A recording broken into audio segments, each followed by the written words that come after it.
In the mid-1950s, the crofters of Torridon were anxious to get a road to Shieldaig because they said some of the finest scenery in Scotland was being neglected because of a gap right here. Anybody who came to Torridon had to turn back the way they came. If they came to Shieldaig, you had to turn back because of the Balgie Gap. No bridge was over this river. It was only a private road, unsuitable for motorists. Their agitations were so well rehearsed in some ways with the support of great figures like Eric Linklater, who compared the scenery here to the Vale of Kashmir or the Inland Sea of Japan, and yet motorists couldn't see it. In 1963, they got the road. Before 1963, anybody come to Torridon, he had to come in by Kinlochew, and it's the only way out again for them. And to get to Shieldaig, which is 6 to 7 miles from here, we had to walk there. And it was only a bridle path. What difference has it made then, the building of the road in '63, that made it so good? Oh, it did. It opened out the country, this part of the country for us. We can get to Loch Torridon in about half an hour now, where it used to take us an hour and a half before.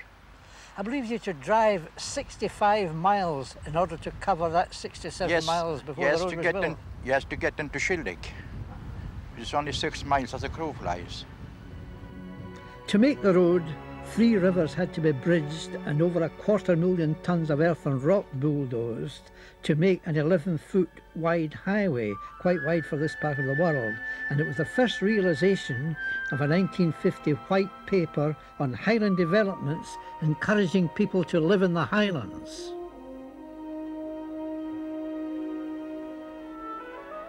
With the building of the road, the 65-mile detour was eliminated between Shieldaig and Torridon.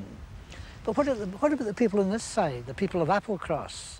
They had never had a road. All they had was a wall of death motorcycle track. And 1 year after that road was opened, Ross County Council proposed that the people should be evacuated rather than build them a road. When the proposed evacuation of Applecross became public news and reporters came in to cover the story, they discovered the only way in, apart from coming by boat, was this track, the motorcycle track, and some of them travelled on the pillion up this winding road. And by Jove, they were appalled. This motorcycle track was the only alternative to the boat that came once a week from Shieldaig. It was soon known as the Wall of Death track. I too reported the story, but preferred to walk and have time to talk to crofters along the way. And they were not slow to point out that Applecross was dotted with empty houses because of the neglect of the county to provide them with the ordinary facilities that people have a right to expect. They told the story of a decline from a population of 2,000 a century ago to the present slow death, which was about to become an execution. Their simple demand was for a road along the coast where the land is good and with good anchorages for boats.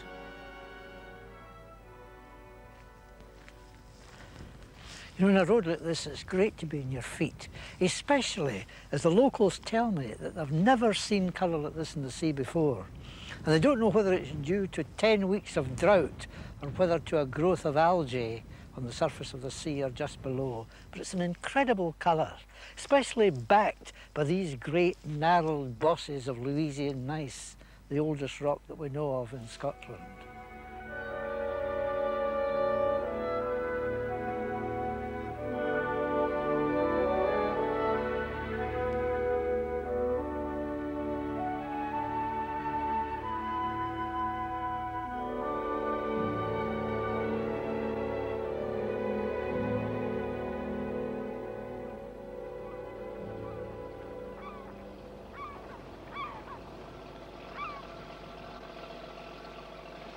That's Ken Livingston, the prawn fisherman. He's probably been over at the end of Skye today catching prawns. Must try and catch him and hear how he's get on. Just in the bay.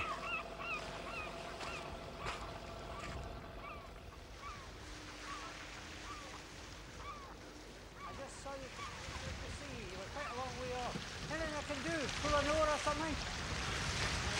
Ah, yes. What a rare day. Very pleased. Have you had a good day's fishing? I saw it was a gale that was forecast. Remember that? Okay. Okay.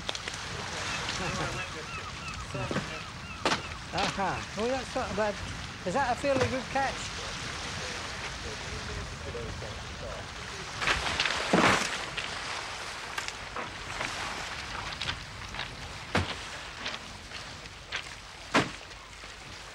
This village had the distinction of retaining the last fishing boat on this north coast, and it was owned by the father of Ken Livingstone and Dickie, who had left the village in search of a better opportunity in life outside.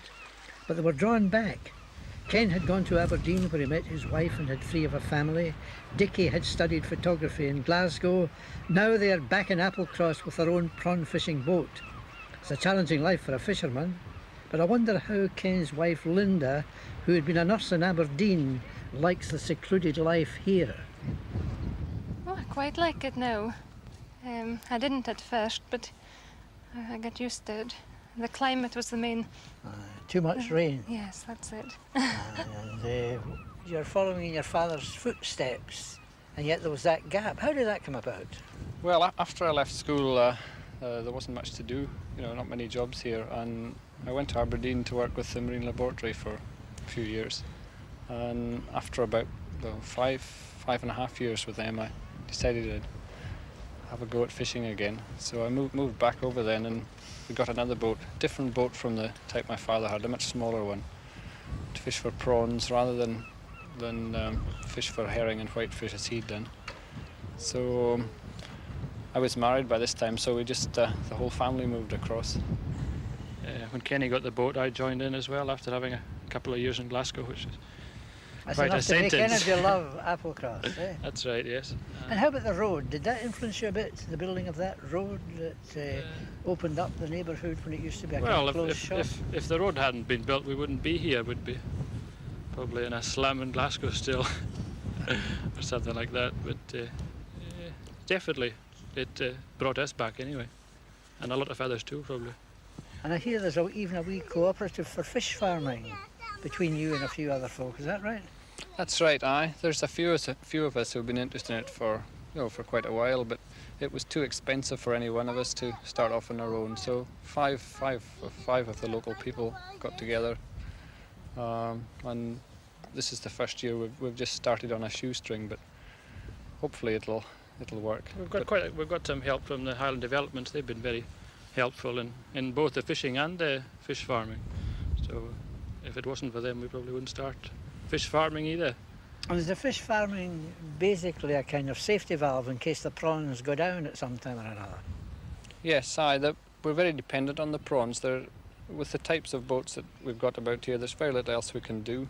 There's a short crab fishery in the autumn, but the rest of the time we're dependent on the prawns. And if the prawns, the pressure is on, so to speak, there's a lot of boats now, and when you're dependent on the one species, if anything happens to it, or if the market for that species collapses, then we're all out on a bit of a limb. So we feel the fish farming would be, an alternative, and in a way it fits in with fishing because in the winter and that we have a lot of days we're ashore, and we could be working on it then as well when the weather's bad and things. Well, that's what I would call a very nice wee success story. The 2 boys who were born here have come back here. And it seems to me they're going to make a good go of it. What a setting too, with this little anchorage and this fine modern house. He built it large because he hopes for a good future, and I hope he's going to have it too. What makes Loch Torridon to me the most picturesque of all the Scottish lochs are its innumerable bays carved from the ancient rocks. Upper Loch Torridon is the name given to the stretch between the village of Shieldaig on one side and Inveralligan on the other, with some of the finest mountains in Scotland dominating the shores. The loch bed was dug out of the solid rock by the great glaciers which met and bulldozed everything in their path, the loch being narrowest where the moving mass of ice met the most opposition. This explains the number of natural harbours for boats, which enabled the folk to fish the sea as well as croft the land. And in the days before roads, they were no more isolated than other folk in the Highlands. But with the coming of roads and railways, they were left out and saved, thankfully, just in time. So the dream of the crofters for a road from Shieldaig, which their fathers had pleaded for, was realised when their population was down to 55, and how right they were to stick it out. Immediately it was built, there were over 350 applications for empty houses. But even the incomers who bought and renovated empty crofts could not have foreseen that a new technology in naval warfare would lead to a continuation all the way south to Applecross, where I go next.